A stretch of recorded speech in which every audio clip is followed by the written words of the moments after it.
les mitzvot et l'antidépresseur.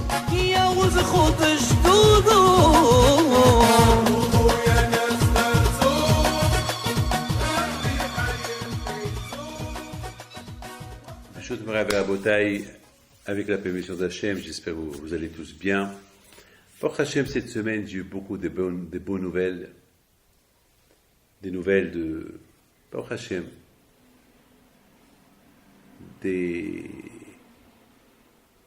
L'aïmouna.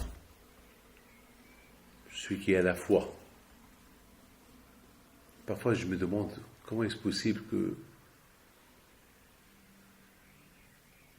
Parfois, je me demande comment est-ce possible que lorsque on voit un problème que on ne voit pas de solution, on ne voit pas de problème à la solution, et après on voit une solution qui arrive. C'est ce qu'il dit David Ameller. Et ça, lorsque quelqu'un a un problème, qu'il a l'émouna, la foi en Dieu, et le problème est tellement énorme, il ne sait pas d'où ça peut venir la solution. Question de maladie, le médecin dit c'est fini, on ne peut rien faire pour toi, ou quelque chose de parnassa, l'argent, maïa, c'est fini, pas de succès, et soudainement, la délivrance vient de Hakadosh Baruch Hu. Vous savez, j'étais à New York cette semaine, et à New York, il y avait déjà, ça fait un mois qu'on m'appelle du bureau de la Yeshiva de New York, on me dit que Rabbi David, vous avez promis à un couple de sponsoriser le voyage à Essaouira, à la Eloula de Rabbi Himpido. Moi, je ne me rappelle pas. J'ai dit, je ne me rappelle pas. Je ne sais pas, peut-être, il m'a mal compris, peut-être, je lui ai dit, si tu veux venir à l'Aïloula, et lui, il a cru que lui l'avoir invité à venir sur mes frais. Je ne me rappelle pas. Alors, chaque fois, on m'appelle, Rabbi David, mais il nous a encore appelé aujourd'hui, si, vous l'avez promis. J'ai dit, écoute, je serai à New York cette semaine, je vais passer à New York cette semaine du 23 juin jusqu'au 25 juin, je suis parti pour 3 jours, dimanche, lundi, mardi, et j'ai dit, bon, qui vient me voir? Et voilà le couple, ils sont venus me voir, et dès que j'ai vu le couple, j'étais surpris, je dis, mais tiens, vous, je vous connais. Ils m'ont dit, oui, bon Hachem, il y a 6 mois, on est venu chez vous, c'est ma femme, elle avait la grave maladie. Sa femme, elle a que 22, 23 ans, la pauvre. J'étais tellement déprimé, j'étais tellement mal en la voyant, en voyant cette jeune femme-là, j'étais pas bien du tout. Je me rappelle il y a 6 mois, tellement que j'ai eu de la peine.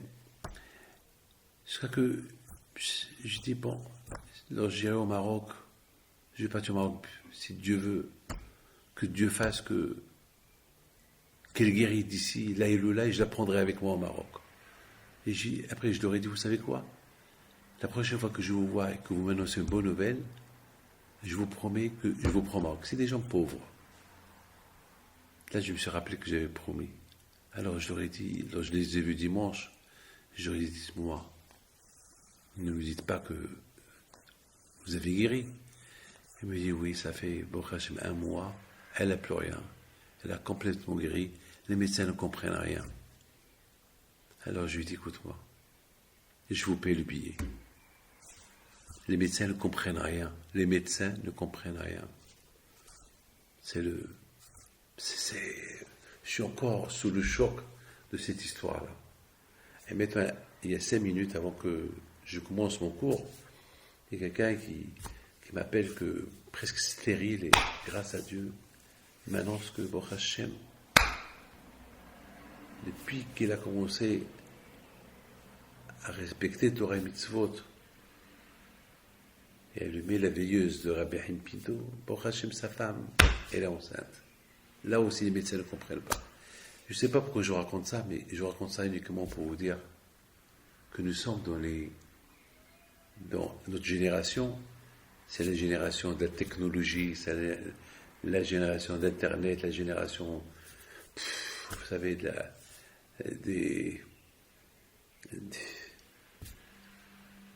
la sagesse, l'informatique, les téléphones, les smart téléphones, c'est une génération qu'aujourd'hui, même les enfants, ils sont devenus très intelligents. Une génération terrible. Et dans cette génération-là aussi, cette génération de l'homme, il n'a presque pas le temps pour le bon Dieu. L'homme est tellement occupé, je vous en parle, regardez. J'ai 3 téléphones sur ma table. Je n'ai pas le temps. Je vous en parle même. Il faut que je fabrique du temps pour donner un peu de temps, de mon temps, à ma famille. Ce matin, j'étais à Zurich et je reviens l'après-midi. Presque toute la journée est partie pour aller voir un malade. Et après, j'ai reçu des gens. Après, je rentre à la maison et le téléphone qui n'arrête pas de sonner. Je fais la paix entre des couples. Du matin au soir, je cours. On vit dans une époque où il y a trop de divorces. Pour rien. Des divorces pour rien. Une époque où les enfants se révoltent contre leurs parents. Une époque mariage pour tout le monde. Enfin, lorsqu'on entend un couple qui va se marier, on est content, on est heureux. J'espère qu'on ne va pas recevoir des cartes d'invitation qui ne sont pas des cartes d'invitation habituelles qu'on a l'habitude de recevoir. C'est pas 2 hommes qui se marient, je ne sais pas. Je ne sais pas ce qui va se passer. Enfin, ça va pas se passer dans les synagogues, j'espère. Là, pour vous dire, voilà où on vit. Voilà, les temps, ils sont tellement durs, ils sont tellement, on ne sait pas. Lorsqu'on voit un couple qui vit heureux, on est heureux. On est grâce à Dieu. Lorsqu'on voit un couple qui dure, que leur couple dure, on est heureux. Lorsqu'on voit des enfants, grâce à Dieu, qui sont dans le bon chemin de la Torah, on est heureux. Parce qu'aujourd'hui, il y a tout pour ne pas être heureux aujourd'hui. D'ailleurs, comme il y a des débats, il y a tellement de débats à la télévision aujourd'hui, des gens sages qui veulent un peu limiter les choses, parce que la technologie, la technique de l'informatique a tellement avancé que les parents commencent à avoir peur pour l'avenir de leur enfant. Avec tout ce qu'on entend aujourd'hui. Il n'y a plus de sécurité, les enfants qui disparaissent, la drogue, je ne sais pas, et vraiment, il faut faire attention. L'insécurité, enfin, tout à l'heure, il y a une femme, la pauvre, elle a été agressée par quelqu'un avec un couteau sur la gorge. Entre-temps, avec l'autre main, un couteau à la gorge, l'autre main, lui a enlevé le collier qu'elle porte. Enfin, comme des choses, braquage de voitures pour voler les sacs. Enfin, on vit une époque un peu dure. Et lorsqu'on voit des gens qui sont dans la Torah, ça fait plaisir. Vous savez,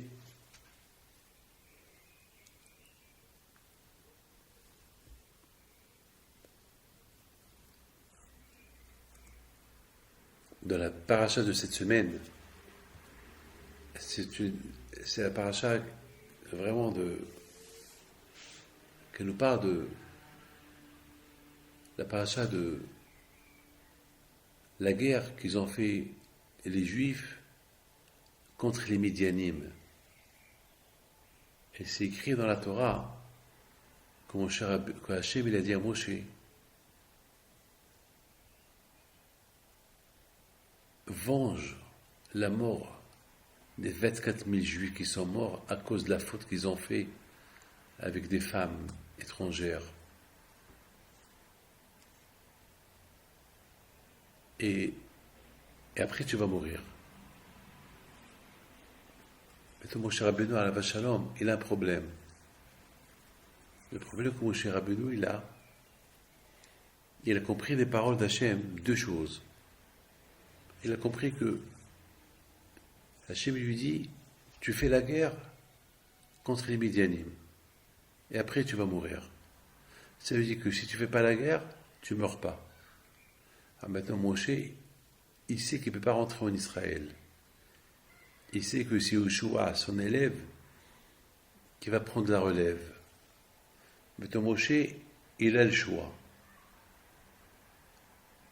Ou faire la guerre contre les Midianim, venger le mal que les Midianim ont fait aux Juifs, et parce que malheureusement, ces femmes avec lesquelles ils ont fauté les Juifs sont toujours vivantes, ils peuvent encore préparer encore un coup contre les Juifs et les faire fauter encore une fois, ou bien alors faire la guerre et on se débarrasse un peu, on va respecter la volonté d'Hachem, faire la guerre contre les Midianim, et puis voilà, Moshe va mourir.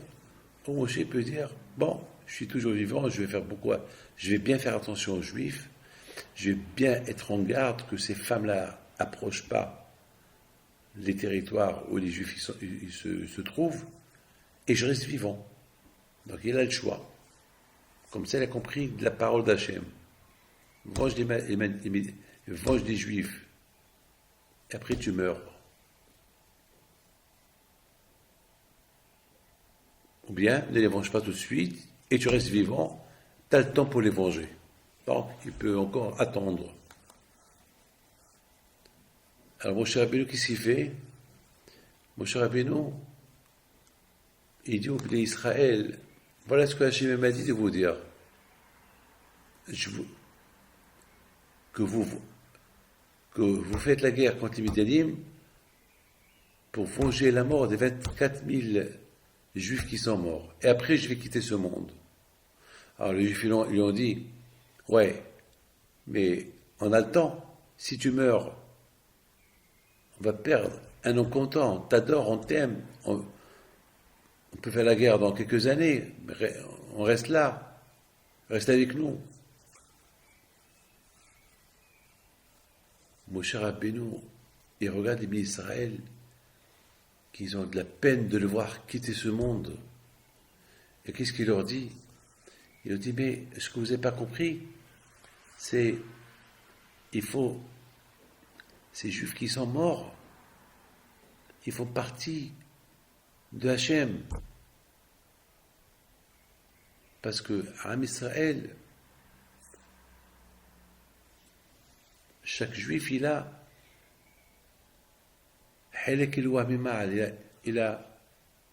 une étincelle d'Hachem. Donc, chaque Juif, il fait partie de HaKadosh Baruch Hu.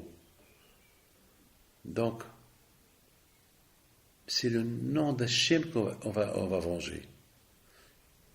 Hachem, il m'a dit de vous dire qu'on va venger les Juifs qui sont morts. Moi, je vous dis non. On va venger le nom d'Hachem. Parce que puisque chaque Juif il représente, il a une neshama, une âme, qui fait partie d'Hachem, donc il faut venger.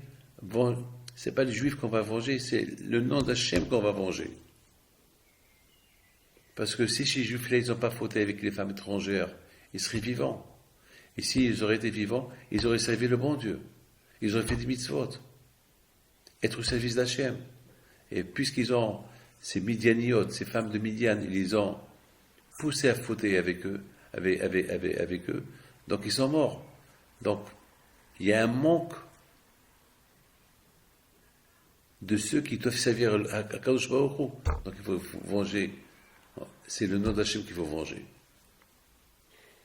Et là, les ministres ne pouvaient rien faire. Et même avec ça, les ministres ils n'ont pas voulu faire la guerre. Il a fallu que Moshe Rabbeinu il les pousse, il les supplie. Et il a pris 12 000 soldats de force, par la force il les a pris, pour aller faire la guerre contre les Midianim. Ce qui est incroyable, ce qui est incroyable, ce qui est vraiment incroyable, c'est que Bil'am, il est venu faire la guerre contre les Juifs. Et là, j'ai rien compris. Là, j'ai rien compris. Bil'am, c'est un prophète. Bil'am, il a donné... C'est à cause de lui, c'est Bil'am qui a donné l'idée au roi de Moab d'envoyer les femmes chez les Juifs, les femmes étrangères, les femmes goyotes, qui fautent avec, pour que les Juifs fautent, comme ça le bon Dieu s'énerve, il va il va les punir. Donc c'est Bil'am qui a fait ça. Ce qui est incroyable, c'est que Bil'am, il est au courant que, à cause de lui, à cause de l'idée qu'il a donnée à Balak, il y a eu 24 000 morts chez les Juifs. Il sait que, maintenant qu'ils vont venir faire la guerre contre les Midianim, il n'a aucune chance de gagner. Et malgré tout, il vient faire la guerre contre le peuple qu'il a tellement, il leur a donné des éloges. Il a dit, Matouva Alecha Yaakov, qui comme toi, peuple juif, lorsque vous étudiez la Torah, elle vous protège, et Hachem est avec vous, Comment Bil'am, tu as dit que Hachem les protège, et tu viens de faire la guerre, mais tu sais bien que tu vas perdre. Tu sais bien que tu vas perdre la guerre. Tu sais bien que tu vas même mourir. C'est la folie. Comment vous comprenez ça? Comment vous comprenez ça? C'est comme par exemple, si je donne des éloges sur quelqu'un, je dis sur quelqu'un, il est super, il est bien, il est gentil, il est d'une bonne famille, et en plus, c'est un tzaddik, le bon Dieu va le protéger, et Dieu est avec lui, papa. Et à la fin, je lui critique, et je vais lui faire la guerre. Mais c'est une contradiction. C'est une contradiction. Comment vous comprenez ça? Et d'ailleurs, dans la Torah, c'est écrit que à la fin, Bil'am a été tué. Alors comment il sait qu'il n'a aucune chance contre les Juifs. Et surtout, il y avait Pinhas qui est venu avec les Israël. C'était 12 000 soldats. Ce pas des soldats. Ils n'étaient pas bien entraînés. C'était des tzadikim, c'est Hachem qui fait la guerre. C'est pas les armes qui font la guerre, hein. C'est le bon Dieu qui fait la guerre. Alors, comment vous comprenez ça? Il faut savoir une chose. Pour que, malheureusement,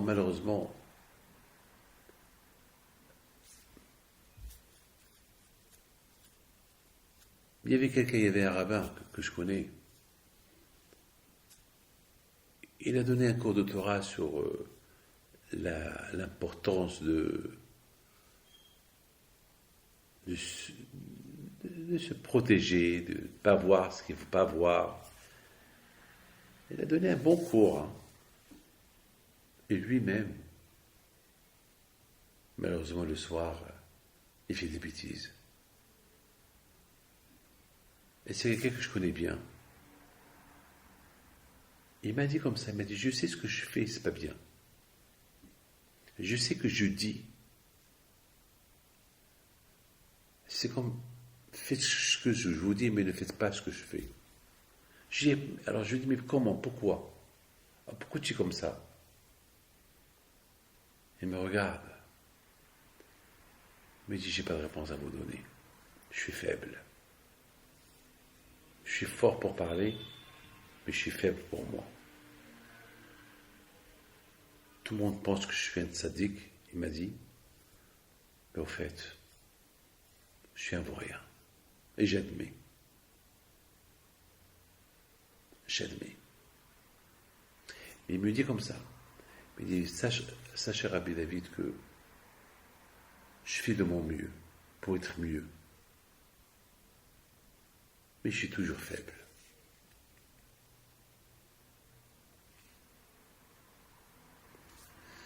Puis je lui dis, c'est le cas de Bil'am. Il fait ce qu'il ne fait pas. Et il fait pas ce qu'il dit, pardon. il dit des choses extraordinaires sur le bon Dieu, sur la Torah, sur le peuple juif, mais lui, il fait le contraire. Ben justement, c'est la raison pourquoi la Torah, il nous écrit cette histoire, que pour arriver à une conviction, c'est pas facile. Surtout lorsqu'on est plongé dans des mauvaises choses, lorsqu'on est plongé dans les mauvaises choses, lorsqu'on vit une vie qui n'est pas super, pour se corriger, c'est pas facile. Mais on peut, hein. On peut. Je voudrais vous dire une chose. J'étais en Amérique cette semaine et j'en suis tellement fier d'un garçon. Il s'appelle Mathieu. Mathieu. C'est un tzaddik. Il est bientôt, si Dieu veut, être un grand docteur. Et tout le monde tombe amoureux de lui. Et tout le monde veut de lui. Toutes les femmes. C'est un bel homme. Et il me dit chaque fois que je le vois, il me dit Rabbi David, vous ne pouvez pas savoir combien le Sahara que j'ai. Et je suis encore vierge, je ne suis pas fauté. Parce que je sais que si je commence, et chaque fois je dis à Hachem, aide-moi. Alors je dis, mais d'où tu as cette force? Il me dit, ma émouna, ma foi, je fais tout pour ne pas tomber. J'en suis fier. C'est-à-dire que l'étude de la Torah, la prière qu'il fait, et la volonté. Il faut la volonté. Bil'am Aracha était prophète, il connaissait la vérité, mais il lui manquait la volonté. Et la volonté, c'est pas facile. On pense que tout est dur. C'est vrai. Être juif, c'est dur. Mais avec la volonté, on peut y arriver. Vous savez que grâce à Dieu, j'ai réussi. Un juif qui habite quelque part ici en Europe, très riche. C'est un monsieur qui est dans le monde show business, le monde du cinéma, le monde des affaires. Et c'est un monsieur il a atteint un âge, il ne s'est pas marié, il passe toujours toutes les femmes qui courent derrière lui, donc il n'a pas le temps de tomber amoureux d'une femme parce que c'est une femme qui lui amène une autre femme. Et c'était que le monde des femmes, le monde de l'argent, le monde de high society, high jet, c'est le monde les rois, les présidents, tout le monde veut être photographié avec lui, etc., etc. Et il a vu une affaire, parce que c'est quand même aussi, il est dans les affaires et qu'il a bien réussi dans les affaires. Et il avait besoin d'un conseil. Et un ami à lui dit, tu sais quoi, je vais aller à Paris voir Rabbi David, viens avec moi. Et non. Il a entendu Rabbi David, un rabbin, il a dit, mais non. Et bien sûr, il a raison.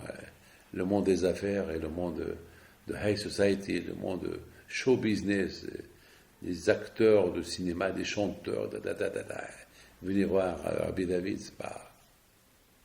Mais je dois vous dire, je connais plein d'acteurs.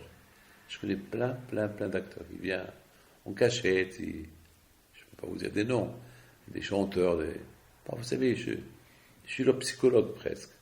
Vous savez, c'est comme ça la vie elle est comme ça. La vie, vous savez, aussi grand qu'on peut être, qu'ils se croient être, et ils ont tellement le succès, tellement le succès, ils les rend un peu... vous savez, imaginez-vous un monsieur qui était pauvre, soudainement il est devenu, il est monté la grimpe et tous les échelles, il est devenu un superstar, il est devenu l'homme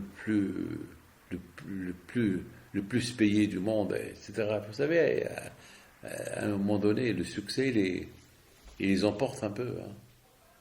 Donc, Baruch Hashem, on est là, on les reçoit. Je ne peux même pas vous dire, si je vous dis les noms des acteurs, les actrices, vous devenez bête. Mais, et on les aide. Il y a un grand acteur de cinéma à Los Angeles que, grâce à Dieu, je l'ai aidé. Je l'ai aidé à, Baruch Hashem, à trouver son chemin. Vous savez, tout à l'heure, il y a un monsieur très important, très très important. Il m'appelle de la Chine. Rabbi David, d'urgence, il me laisse un message, appelez-moi. Un monsieur très important. Vous ne pouvez même pas imaginer que ce monsieur-là, il pouvait avoir des mauvaises idées dans la tête. Il m'appelle, il me dit, Rabbi David, prie pour moi, aidez-moi, j'ai envie de faire une bêtise. Il a tellement ouvert des magasins en Chine, tellement qu'il a réussi, ça, il veut se suicider. Ça, il est fatigué. Il est fatigué. Ça veut dire, il est arrivé à un niveau papa, ça, il est fatigué, ça, il veut quitter ce monde.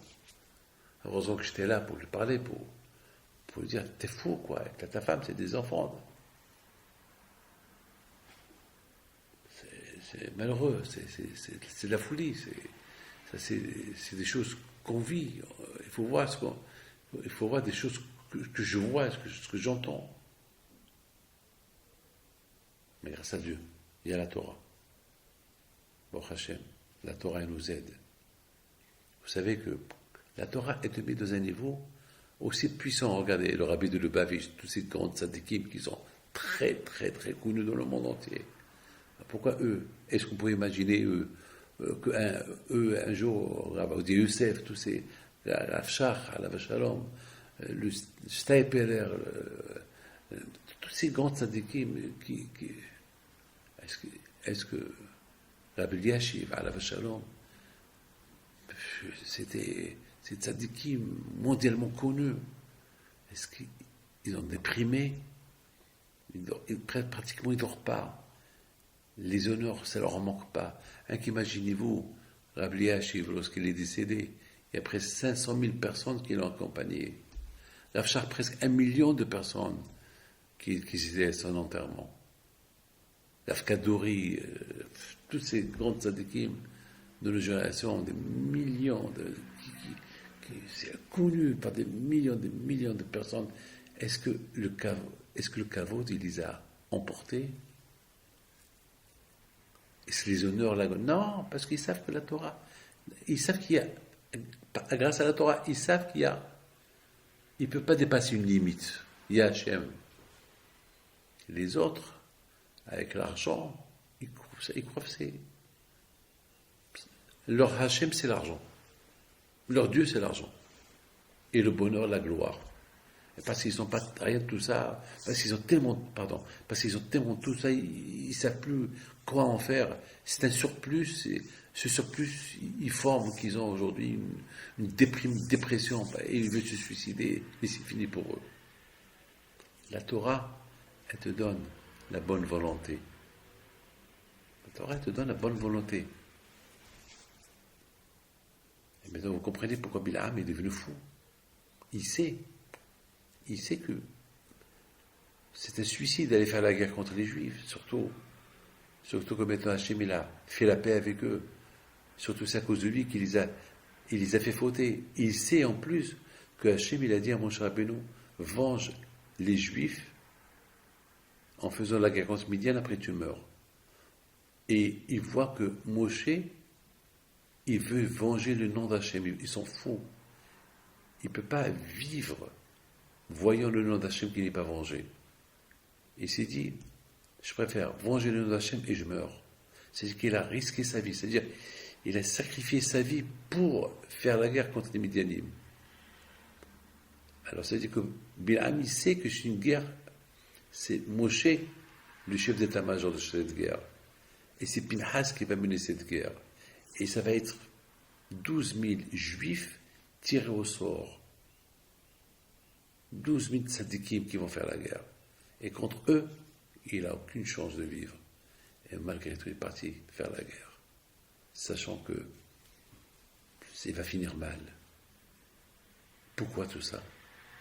Ben, mes amis, parce qu'il nous manque la volonté d'accepter la vérité. Qu'est-ce qui se passe par exemple?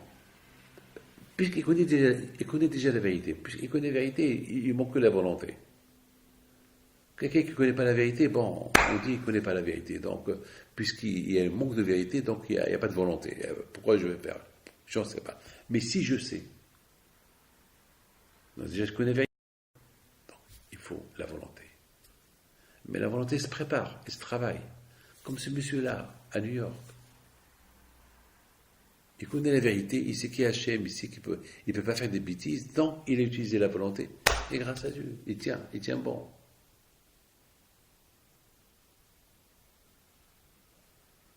Il tient bon. Il faut la volonté, vous savez. Je peux raconter des milliers d'histoires comme ce monsieur de tout à l'heure qui m'appelle de la Chine qui veut se suicider, mais pas possible. Il a un avion privé, il a des palais, je ne sais pas moi.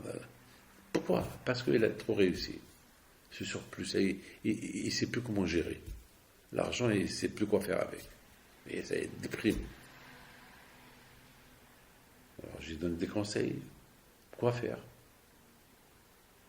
Je ne lui ai pas dit de vis-toi ton argent. Non. Je lui ai dit, ça y est, va prendre du repos, prends du recul. Ça y est, ça suffit.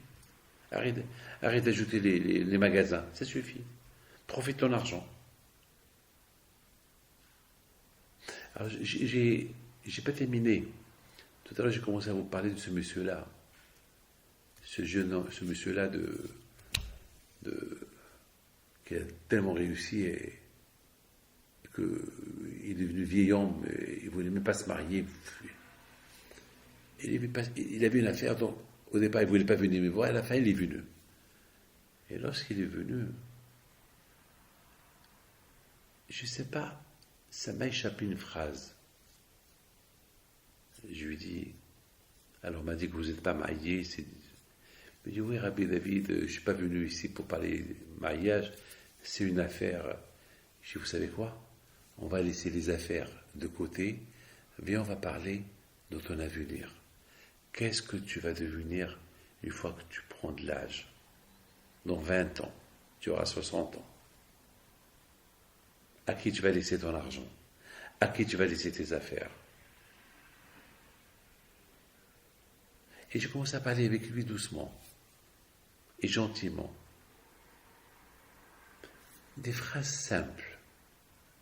J'ai vu qu'il a commencé à prendre des choses réelles. Parce que, par exemple, personne ne lui a parlé. Personne ne lui a dit les 4 vérités. Tout le monde lui parle que des femmes, d'argent, succès, high society. Voilà. Personne ne lui a parlé. Viens, on va parler objectif. Ta vie privée. Ta vie. Ton avenir. Ton avenir de famille.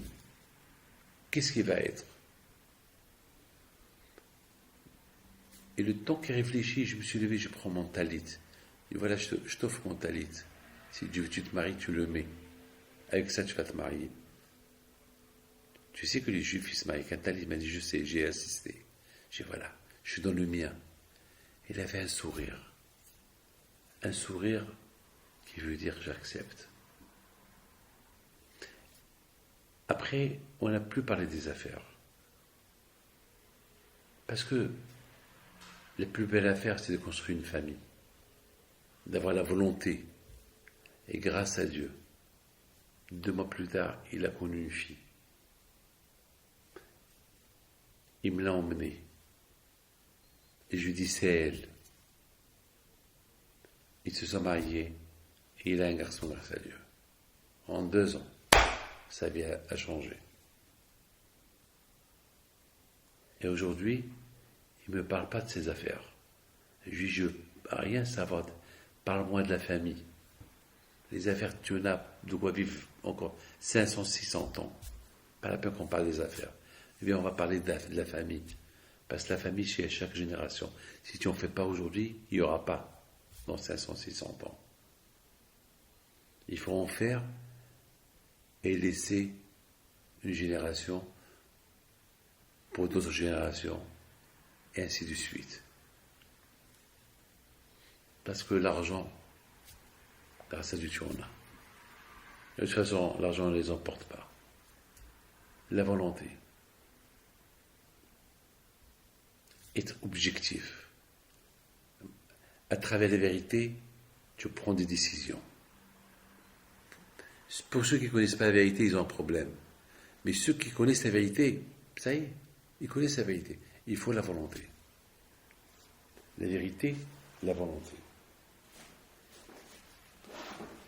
Vous savez, mes amis, je voudrais raconter une histoire que j'ai écoutée de mon fils. J'écris la vérité égale la volonté. Il y avait une fois un roi qui a fait un speech. Il a dit il a invité tous les gens intelligents à venir chez lui au palais. Et il les a fait tous sortir à la cour. Il y avait là-bas une grande pierre. Il a dit, celui qui arrive à m'apporter cette pierre dans ma chambre en haut, je lui donne ma fille et je lui donne l'équivalent de cette pierre en or. Voilà, je vous donne un mois. Chacun qui voit la pierre, la dimension de la pierre, et qui voit comment il va monter les escaliers à la chambre, ils partent. Il y avait un qui venait chaque jour. Il faisait ses études. À un moment donné, personne ne venait plus. Mais lui seul, il venait. Parce que tous les gens qui sont venus, ils ont compris ces missions impossibles. Une montagne, faire monter une montagne telle qu'elle est dans la chambre. Ben, impossible. Il y avait un monsieur qui a réfléchi un peu. Et qu'est-ce qu'il a fait? Il a porté un marteau et chaque jour il coupait, il cassait la pierre, il ramasse, il fait monter ce qui casse en haut dans la chambre. 2 semaines plus tard, il a cassé toute la pierre et toute la pierre était en petits morceaux dans la chambre. Le roi était au courant de tout ça, mais il n'a rien dit, le roi. Parce que c'était au palais. Et voilà, le jour qui est arrivé, le roi il a fait une annonce. Est-ce qu'il y a des gagnants? Est-ce que quelqu'un a réussi à transporter la pierre, la grosse pierre qui pèse quelques tonnes, dans la chambre au 4e étage? Non, personne, sauf un, il a démonté. Et le roi, il dit, mais ça ne marche pas ce que tu as fait. Il dit, Majesté, entre vous et moi, c'est impossible. Vous avez dit, transporter la pierre en haut. C'est ce que j'ai fait. Eh bien, je l'ai coupé. C'est le seul moyen. C'est le seul moyen. Et c'est quoi le moussard de cette histoire? Et il a gagné. Le roi lui a dit, tu as raison. Ben, c'est impossible. Mais vous comprenez que la Torah, on ne peut pas la prendre d'un seul coup. La Torah, on ne peut pas la prendre d'un seul coup. Ifchar. Impossible, la Torah, de la prendre d'un seul coup. La Torah, c'est... Chaque jour, tu la démontes. Chaque jour, tu prends une mitzvah, encore une mitzvah, et encore une mitzvah. Il faut la volonté. Il faut réfléchir. Il faut réfléchir. Tous ces gens-là, ils ont bien réfléchi, c'est impossible. Mais le roi, il n'est pas bête. Le roi, il a dit, celui qui la transporte, et le roi, il a dit, c'est possible. Donc, le plus important, c'est il faut faire des efforts. Il ne faut pas dire c'est impossible. C'est vrai, il y a beaucoup de fois, il y a des mitzvot que c'est impossible de les faire. Mais il faut faire l'effort. Et beaucoup de fois, on peut arriver, lorsqu'on fait de l'effort, on arrive à la fin. Il y a beaucoup de gens qui ils ne peuvent pas imaginer ne pas travailler Shabbat. C'est pas possible. C'est pas possible de... Essaye. Fais un effort. Et tu vas voir. Ils ont fait des efforts. Et bon, aujourd'hui, ils sont les gens les plus heureux du monde. Il y a des gens qui ne pouvaient pas écouter. Se lever le matin, aller à la prière, impossible. Ils ont commencé à faire des efforts. Ils ont réussi à la fin. C'est le cas de ce monsieur-là. Ce monsieur-là, au départ, c'était dur pour lui. C'est impossible. C'est impossible. C'est impossible. Chacun qui passe devant cette pierre-là, il dit c'est impossible. Mais réfléchis. Le roi, il a dit c'est possible. Le roi ne va pas te donner il ne va pas proposer une proposition impossible. Mais s'il a dit qu'il y a une possibilité, eh bien, trouve, réfléchis.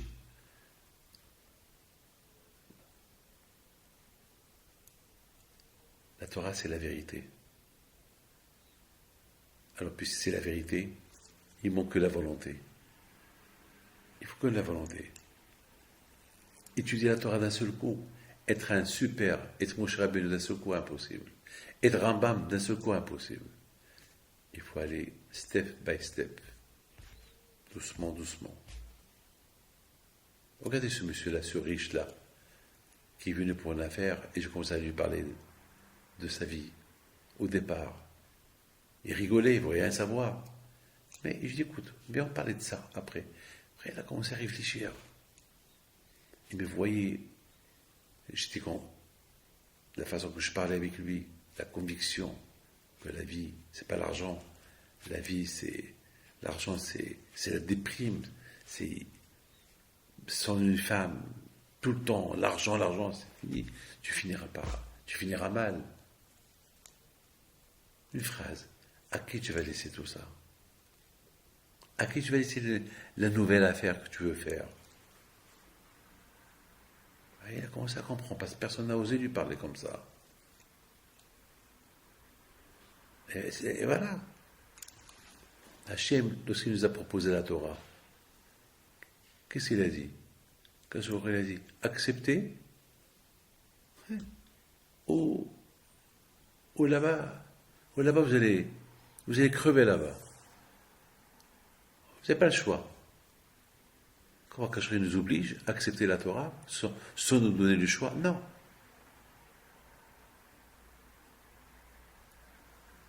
Donc, on n'avait pas le choix. On a accepté. Mais Kacherie ne nous a pas dit, il ne nous a pas donné une mitzvah impossible. Il nous a donné des petites mitzvot, beaucoup de mitzvot, voilà. Il faut les réunir. Et c'est possible. Une fois qu'on a goûté, on peut plus se passer. Maintenant, ça répond à une grande question. Le Hachem nous a donné la Torah au Mont Sinaï. Il nous a donné que 10 commandements. Pourquoi il ne nous a pas donné toute la Torah à la fois? Bon, d'un seul coup. Dan 613 mitzvot d'un seul coup. Et pendant 40 ans, Hachem, il dit à Moshe Rabbeinu, dit, voilà, je donne mitzvah aux Juifs, et je rajoute. Parce que Hachem lui-même, il a compris, c'est pas possible qu'il nous donne d'un seul coup. Il nous a donné slowly, doucement. Mais Moshe Rabbeinu, ça avait pris 40 jours pour étudier la Torah. Il n'a pas donné la Torah en un clin d'œil, en une seconde. Ça lui a pris 40 jours et 40 nuits d'études.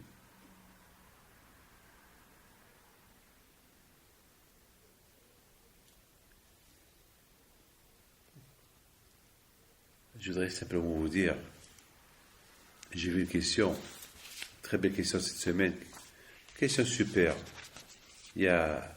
C'est écrit que Balak il a vu.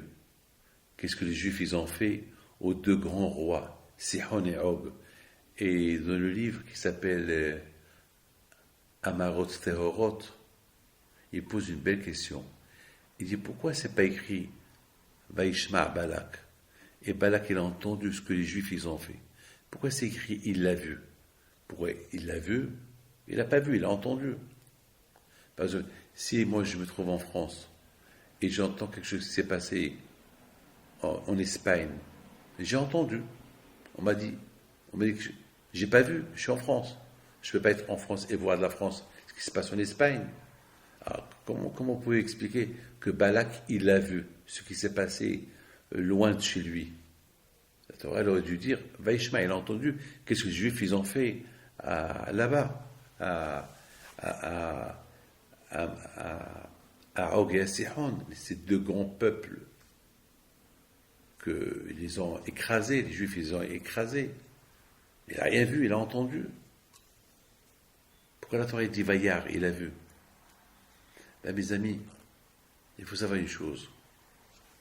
Et je voudrais simplement vous dire qu'est-ce qu'il dit le Ramhal, Rabbi Moshe Chaim Luzzatto alav shalom. Il dit il y a deux sortes d'aveugles. Il y a un aveugle qui est né aveugle. Il est aveugle, il ne voit pas. Alors, il ne voit pas. Il y a une autre sorte d'aveugle que lui, il voit, mais il fait semblant qu'il ne voit pas. C'est un faux aveugle. Il ne veut pas voir. D'après ça, je pense, c'est ça le problème de Balak. Balak, Vayar, il l'a vu.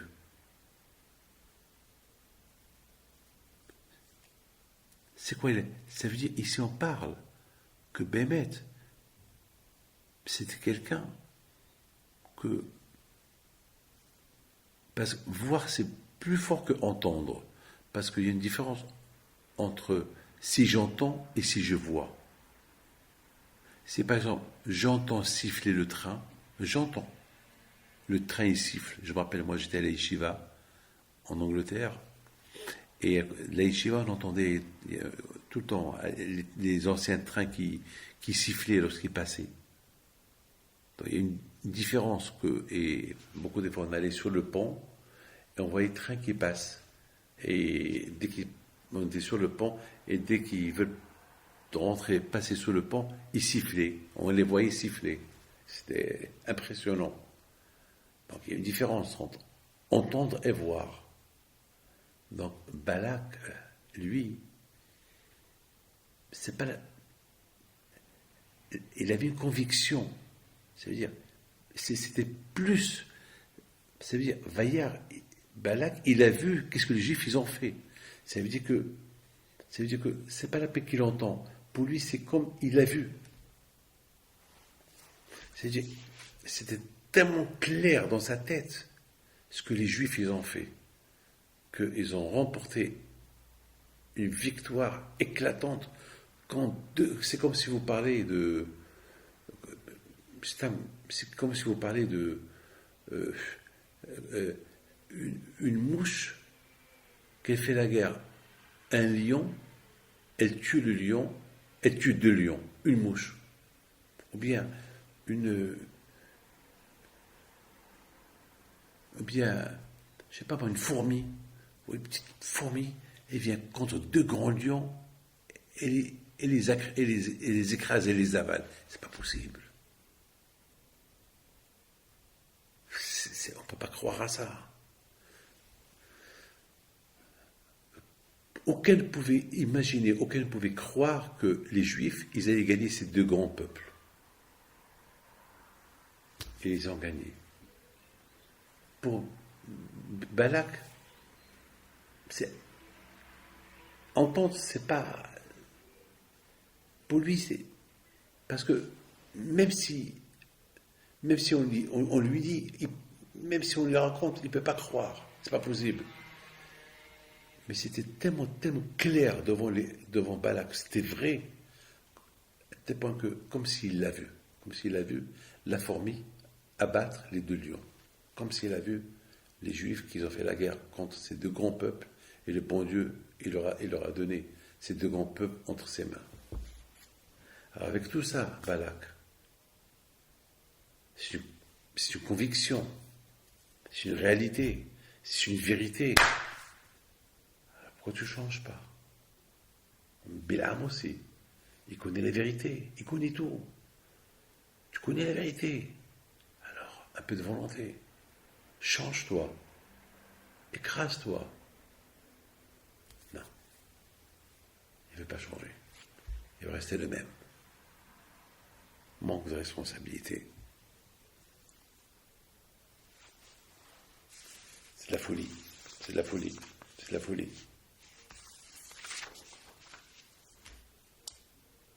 C'est de la folie. Je voudrais, mes amis, la semaine dernière, j'ai vu un peu une petite scène qu'ils ont fait les enfants du Igout Haridi. C'est pour encourager les enfants à avoir l'émouna dans les tzadikim. Ils ont fait un petit théâtre, une histoire. Ils ont fait les acteurs religieux, le rabbin,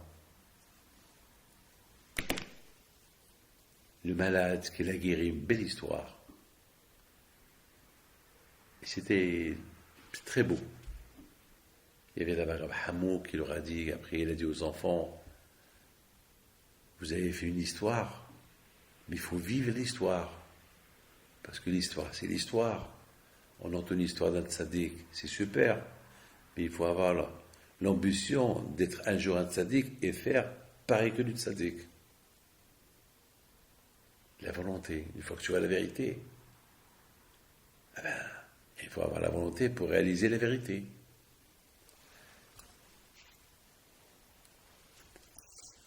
La volonté pour réaliser la vérité.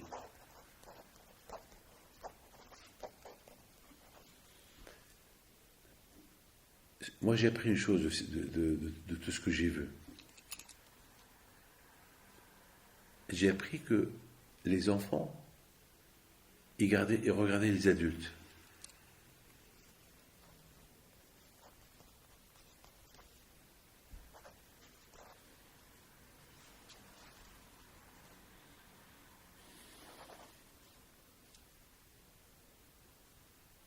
Ils attendaient de nous qu'on les encourage. Leur faire un sourire. Leur dire « Super, vous avez bien joué ».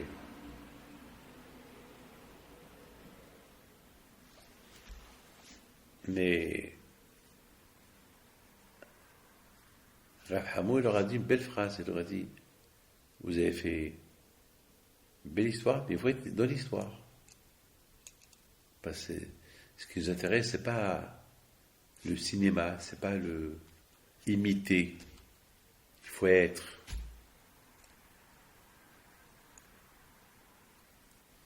Alors, Rav Conforteur, qui était à côté de moi, il m'a dit, Rabbi David, vous savez que dans la paracha de Korah, il s'est passé quelque chose d'extraordinaire.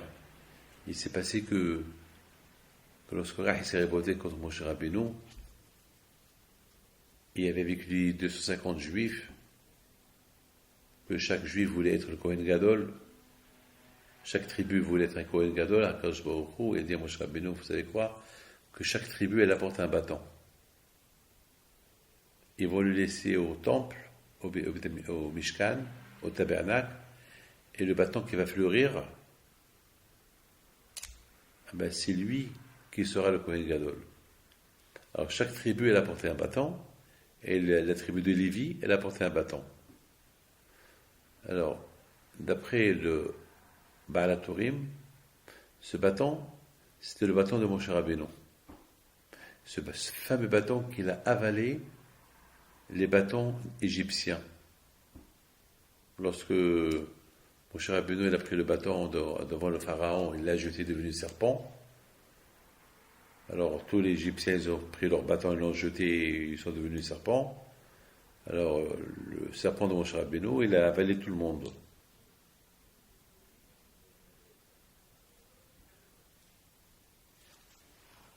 Alors après Moshe Rabbeinu, il a pris le bâton le bâton qui est devenu serpent, il a attrapé le bâton, le serpent, et le serpent est devenu bâton. Alors les Égyptiens aussi, ils ont fait pareil. Ils ont attrapé le serpent, le bâton qui est devenu serpent, et ils ont rendu le bâton. Alors qu'est-ce qu'il a fait le bâton de Moshe Rabbeinu? Il a avalé tous les bâtons. Là, c'est un miracle.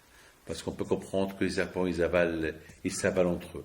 Mais un bâton qui avale d'autres bâtons, ça n'existe pas. Alors, d'après Baal-Turim, que le bâton de Moshe Rabbeinu, il a avalé tous les bâtons des 12 tribus, qu'ils ont voulu devenir. Mais après, le bâton de Moshe Rabbeinu, il les a recrachés. Et que seul le bâton de Moshe Rabbeinu a fleuri. Là, tout le monde a compris que Hachem a choisi la tribu de Lévi d'être des Kohanim. Il a expliqué à Fonfautin, il m'a dit que finalement, pourquoi le bâton de Moshe Rabbeinu, il les a recrachés? Le contraire. Il les a avalés, qu'il les avale. Pourquoi il les a recrachés? Pourquoi le bâton de Moshe a recraché les autres bâtons des 12 tribus? Au contraire, qu'il ne crache pas comme ça, tout le monde va voir, ah, quel miracle, quel super, quel miracle. Le bâton de Moshe Rabbeinu, le bâton de Aaron, c'est le seul qui l'a fleuri, c'est le seul. Ça veut dire que tous les tribus n'ont pas le droit de réclamer à être Cohen. Alors, la réponse, elle est que, de fait, que tous ces bâtons, ils étaient dans le ventre du bâton de Moshe Rabbeinu, ils ont pris un peu de la sainteté du bâton de Moshe Rabbeinu. C'est-à-dire que chaque tribu doit comprendre. Par exemple, chaque tribu, il avait son bâton. Chaque tribu, il avait un bâton avec son nom. Reuven, Shimon, Yehuda, Issachar. C'est-à-dire que chaque tribu, lorsqu'ils ont pris leur bâton, ah, mon bâton, il était dans le ventre du bâton de Moshe. C'est que chaque bâton, il a pris une influence du bâton. Ça veut dire que le bâton de Moshe Rabbeinu, il a fleuri, mais sans oublier que il y a toujours un qui va fleurir, toujours il y a un grand qui va propager de sa sagesse pour tout le monde. C'est ça le message. Le message d'Hachem, Ben Israël voulait tous être des Kohanim, c'est impossible. Il y a un seul Kohen que de lui, il va, de sa hashpa'a, de son influence, elle va être sur vous tous.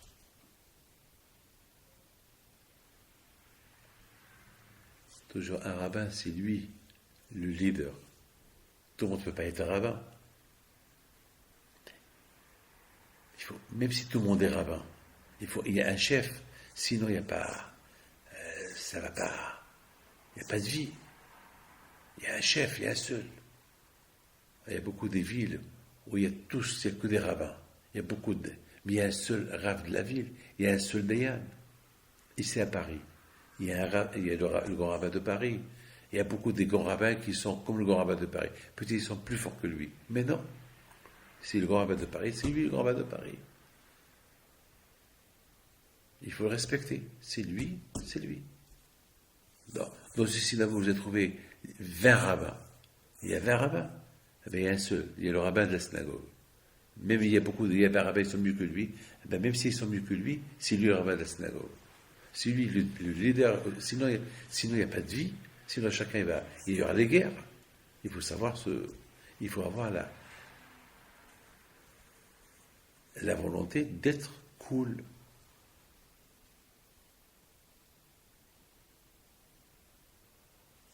Hachem, il a lancé un message au peuple juif. C'est vrai. Vous tous, vous auriez pu être des Kohen Gadol. Mais ce n'est pas la peine d'avoir le titre de Kohen Gadol. Soyez Kohen Gadol. Étudiez la Torah. Étudiez la Torah. Soyez sages. Mais servez-moi, aimez-moi, sans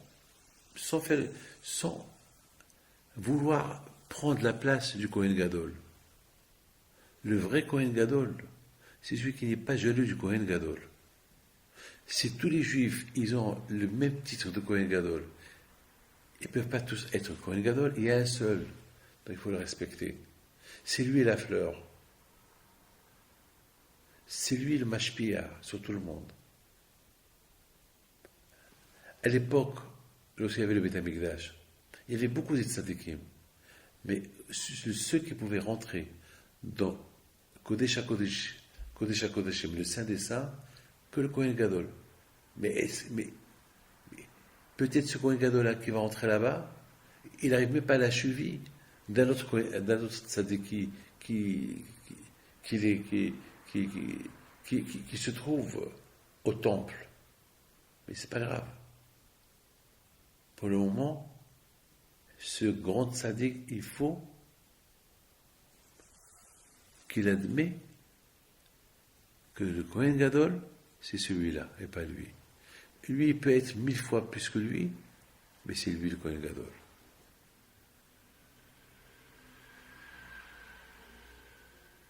C'est la raison pourquoi le bâton de Moshe, il a fleuri. Il a fleuri.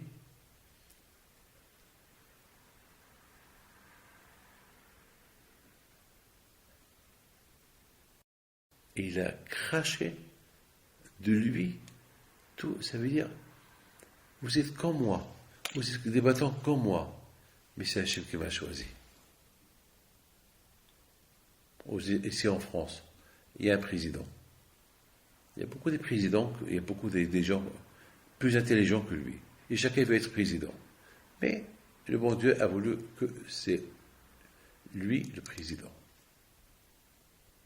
Mais il n'est pas aussi intelligent que les autres, c'est pas grave. C'est Hachem qui... Le peuple l'a désigné, ça y est. Il y a une majorité qui l'a désigné. La vie, elle est comme ça. Il y a des choses que c'est Hachem qui veut, on peut pas se poser. Il y a quelqu'un qui m'a dit, mais pourquoi je suis riche, l'autre il est riche, pourquoi lui, les gens lui font les honneurs et moi les gens ne me font pas. Je lui dis, parce que tu demandes les honneurs, le bon Dieu ne te les donne pas.